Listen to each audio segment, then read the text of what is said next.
শেখ হাসিনা ক্ষমতাচ্যুত হওয়ার কয়েকদিন আগে সেনাবাহিনীর তরুণ সেনা কর্মকর্তাদের ক্ষোভের মুখে পড়তে হয়েছিল বাংলাদেশ সেনাবাহিনীর প্রধান জেনারেল ওয়াকারুজ্জামানকে।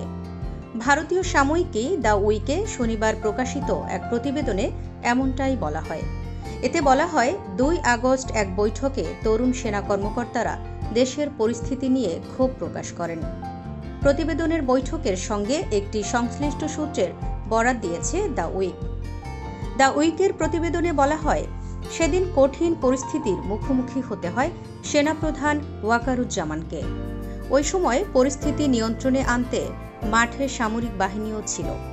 পরিস্থিতি নিয়ে কথা বলতে সেদিন এই বৈঠক ডেকেছিলেন সেনাপ্রধান। সূত্রটি দ্য উইককে জানায়, সেনা কর্মকর্তাদের মধ্যে জমে থাকা ক্ষোভ প্রশমনে সেনাপ্রধান সেদিন বলেন, যদি অগণতান্ত্রিক উপায়ে ক্ষমতা হস্তান্তর হয় তাহলে বাংলাদেশ কেনিয়া বা আফ্রিকার অন্যান্য দেশের মতো হয়ে যেতে পারে। তিনি বলেন, আমাদের দেশে ১৯৭০ সালের পর এমন গণবিক্ষোভ আর কখনো হয়নি, তাই এটি ব্যতিক্রম ঘটনা। সবাইকে ধৈর্য ধরতে হবে।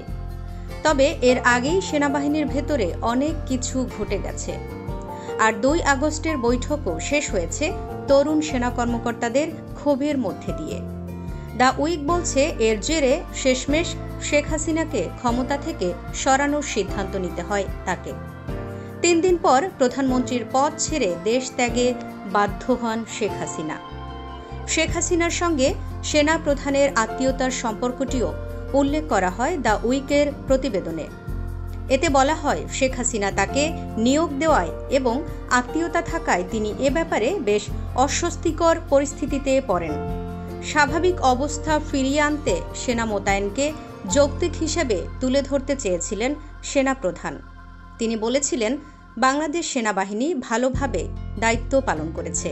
তারা ১,৭১৯টি গুলি ছুড়েছে, ১৪,০০০ ফাঁকা গুলি ছুড়েছে এবং দেশের বিভিন্ন স্থানে সহিংস জনতার মুখোমুখি হয়ে ৩১টি উত্তপ্ত পরিস্থিতি সামাল দিয়েছে। এরপর একের পর এক প্রশ্ন আসতে থাকে। তরুণ সেনা কর্মকর্তা মেজর মোহাম্মদ আলী হায়দার ভূঁইয়া সেনাবাহিনীর ভূমিকা ও এর বৈধতা নিয়ে প্রশ্ন তোলেন। নিজের বক্তব্যের পক্ষে যুক্তি হিসেবে তিনি পবিত্র কোরআন থেকে উদ্ধৃত করে দমনপীড়নের বিরুদ্ধে আল্লাহর করুণা ভিক্ষা করেন এবং এতে যুক্ত না হওয়ার কথা বলেন। সেদিন সেনাপ্রধান শুধু বলেন, আমিন। ওই পরিস্থিতিতে সেনাবাহিনীর ওপর মানুষের অসন্তোষ বৃদ্ধি পাওয়া নিয়ে শঙ্কা প্রকাশ করেন মেজর হাজেরা জাহান।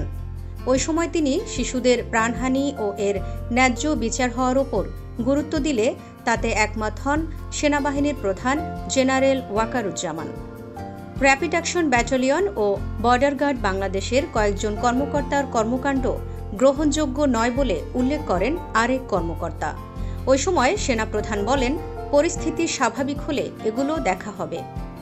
সবশেষে সামাজিক চাপ ও হয়রানির মুখোমুখি হওয়ার ব্যাপারটি তুলে ধরেন তিনি। ওই সময় হতাশা প্রকাশ করে আয়ুব বাচ্চুর একটি গানের প্রসঙ্গ উল্লেখ করেন জেনারেল ওয়াকারুজ্জামান। সরকারি চাকুরিতে কোটা সংস্কার আন্দোলনকে ঘিরে গত জুলাই থেকেই উত্তাল ছিল বাংলাদেশ। ওই আন্দোলনে দমন-পীড়ন শুরু হলে দ্রুত আন্দোলনের বাঁক ঘুরতে থাকে। একসময় সরকার পতনের আন্দোলনের দিকে যায় বিক্ষোভকারীরা। পরিস্থিতি সামাল দিতে ব্যর্থ হয় সরকার। ছাত্র জনতার গণ অভ্যুত্থানের মুখে গত ৫ আগস্ট প্রধানমন্ত্রীর পদ ছেড়ে ভারত চলে যান সাবেক প্রধানমন্ত্রী শেখ হাসিনা।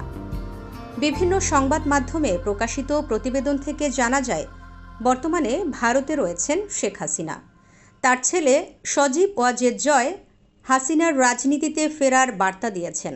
তবে তিনি কিভাবে আবার দলকে গুছিয়ে নেবেন তা এখনও বলা যাচ্ছে না।